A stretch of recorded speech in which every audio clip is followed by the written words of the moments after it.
सभी को नमस्कार। मैं नवीन चौधरी, आप देख रहे हैं अपनी बायोडिंग। कैसे हैं सब? उम्मीद करता हूँ सब अच्छे होंगे, सब मंगल होंगे। सभी को गुड इवनिंग, राम राम, सत श्री अकाल, अस्सलाम वालेकुम। आज हम पढ़ेंगे एनसीईआरटी 2005 नेशनल करिकुलम फ्रेमवर्क, राष्ट्रीय पाठ्यचर्या की रूपरेखा कि बच्चों का जो पाठ्यक्रम है वो कैसा होना चाहिए, उसकी अध्ययन प्रणाली कैसी होनी चाहिए, विद्यालय कैसे होने चाहिए, कितने शिक्षक होने चाहिए, कितने बच्चे होने चाहिए, उन सभी के बारे में एनसीईआरटी के आपके सीटेट में, और चाहे रीट हो चाहे सीटेट हो, रीट की वैकेंसी आपकी आने वाली है, लगभग 7-8 महीने में आ जाएगी करीब। तो उसमें भी आपको ये एनसीईआरटी का जो टॉपिक है आपको देखने को मिलेगा। सीटेट में आपके अवश्य इसमें से 2 प्रश्न आपके पूछे जाते हैं, चाहे वो थ्योरिकल हो, चाहे आप कोई डेट पूछी जाए या कुछ भी प्रोजेक्ट्स का नाम पूछी जाए, कुछ भी कुछ एनसीईआरटी में कुछ ना कुछ आपको 2 प्रश्न अवश्य देखने को मिलते हैं। तो चलिए शुरू करते हैं। अगर चैनल पे नए हो तो लाइक से सब्सक्राइब कर लीजिए ताकि आपको काम आए और अपनी वीडियो आपको सबसे पहले मिले। पीडीएफ आपको टेलीग्राम पे मिल जाएगी, कोई भी सोशल मीडिया हैंडल से ऐड होना चाहते तो आप हो सकते हो। अब देखते हैं एनसीईआरटी है क्या। पहले देखते हैं कि एनसीईआरटी है क्या, बताइए एनसीईआरटी क्या है? क्या नेशनल करिकुलम फ्रेमवर्क है, ठीक है। इसका इंग्लिश में नाम क्या है? National curriculum framework. इसका हिंदी में नाम क्या है? राष्ट्रीय पाठ्यचर्या रूपरेखा।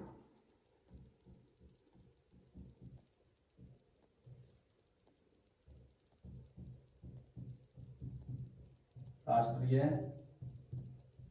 पाठ्यचर्या रूपरेखा, क्या रूपरेखा, ठीक है।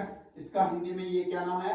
राष्ट्रीय पाठ्यचर्या रूपरेखा। अभी तक अगर देखा जाए तो एनसीईआरटी अभी तक क्या है? अभी तक का सबसे अभी तक का विद्यालय शिक्षा, विद्यालय अभी तक का विद्यालय शिक्षा का न्यूनतम न्यूनतम नवीनतम सॉरी नवीनतम दस्तावेज है, क्या नवीनतम दस्तावेज है, क्या अभी तक का विद्यालय शिक्षा का सबसे नवीनतम दस्तावेज क्या है? एनसीईआरटी 2005 है। ये भी आपसे पूछा जा सकता है कि अभी तक का सबसे नवीनतम दस्तावेज विद्यालय शिक्षा का क्या है? तो एनसीईआरटी 2005 है। एनसीईआरटी 2005 किसके कहने पे तैयार किया गया? एनसीईआरटी 2005 आपका मानव संसाधन विकास मंत्रालय के द्वारा तैयार किया गया। इसके कहने पे इसके द्वारा तैयार किया गया एमएचआरडी। इसका फुल फॉर्म है मानव संसाधन विकास मंत्रालय। अब देखा जाए मानव संसाधन विकास मंत्रालय की स्थापना कब की गई? मानव संसाधन विकास मंत्रालय की स्थापना की गई आपकी 25 सितंबर 1985। कब? 25 सितंबर, एक मिनट यार, 25 सितंबर 1985 क्या की गई? एमएचआरडी की क्या की गई? स्थापना की गई थी। मानव संसाधन विकास मंत्रालय के द्वारा एनसीईआरटी 2005 को क्या किया गया? तैयार किया गया। इसके पहल पर तैयार किया गया। इसकी स्थापना कब की गई थी? 25 सितंबर 1985 को इसकी स्थापना की गई थी। और अगस्त 2020 को है ना एमएचआरडी का, मानव संसाधन विकास मंत्रालय का क्या बन, अगस्त 2020 को एमएचआरडी का नाम बता दो कि क्या कर दिया गया? शिक्षा मंत्रालय। क्या कर दिया गया? शिक्षा मंत्रालय कर दिया गया था भाई। एक मिनट यार, कहां गया?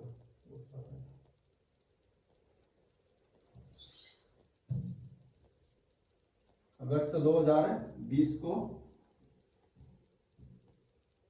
शिक्षा मंत्रालय। हैंड राइटिंग अगर समझ में नहीं आया तो मैं जो बोल रहा हूं आप लिख सकते हो। किसकी पहल पे तैयार किया गया? एमएचआरडी की पहल पे तैयार किया। एमएचआरडी की स्थापना कब की गई? 25 सितंबर 1985 को की गई। 25 सितंबर 1985 को की गई। और एमएचआरडी का नाम चेंज करके अगस्त 2020 को क्या कर दिया? शिक्षा मंत्रालय कर दिया गया। फिर चलते हैं नेक्स्ट अगले पेज पे। अब देखा जाए कि अभी तक कितने एनसीईआरटी आ चुके हैं, कितने एनसीईआरटी आ चुके हैं? अभी तक 4 एनसीईआरटी आ चुके हैं। कितने? अभी तक 4 एनसीईआरटी आ चुके हैं। कब कब आए थे? पहला आया था आपका 1975, 1975 को पहला आया था, दूसरा आया था आपका 1988, तीसरा आया था आपका 2000 में, और चौथा आप चल रहा है वो कब आया था आपका 2005 में आया था भाई। कब? 2005 में।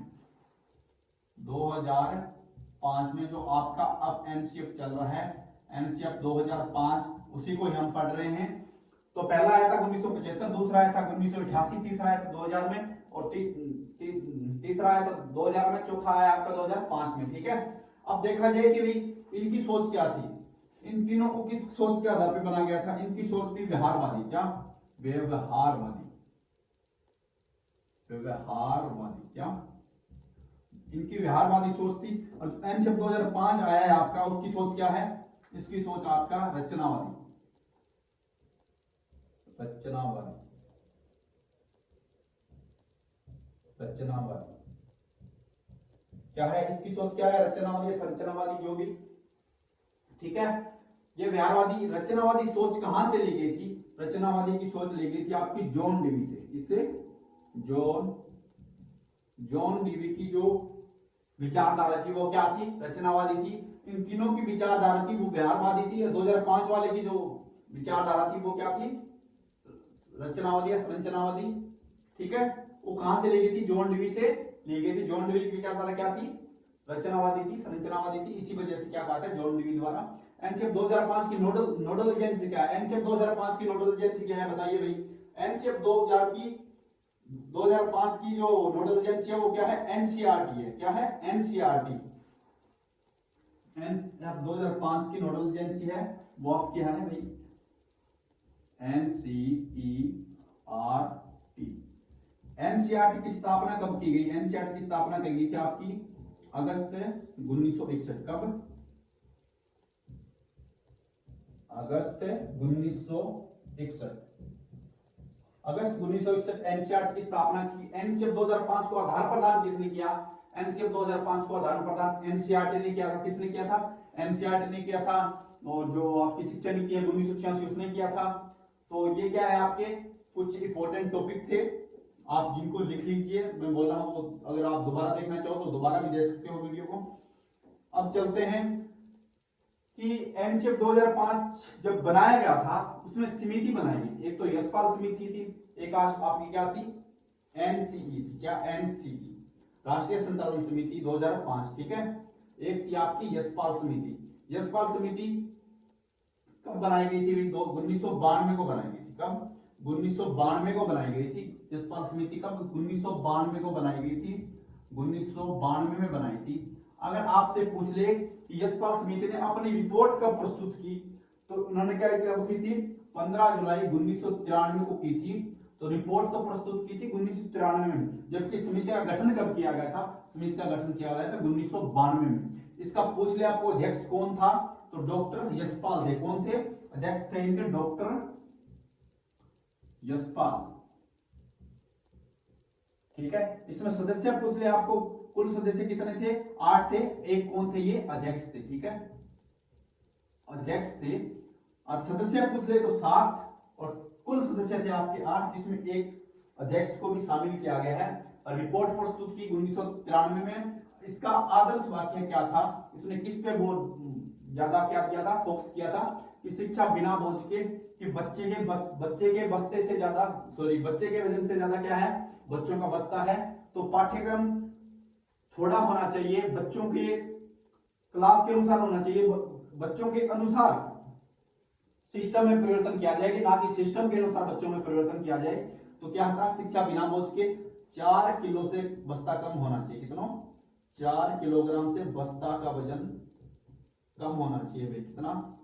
4 किलो से बस्ते का वजन कम होना चाहिए। यशपाल समिति की कुछ विशेषताएं की कि अध्यापक विद्यार्थी अनुपात कितना होना चाहिए? 1:30 होना चाहिए। क्या? अध्यापक विद्यार्थी अनुपात कितना था? 1:30 था। 1:30। 1:30 का पता है क्या है? ये कौन है? अध्यापक। अध्यापक है। ये कितने हैं? कौन है? बच्चे।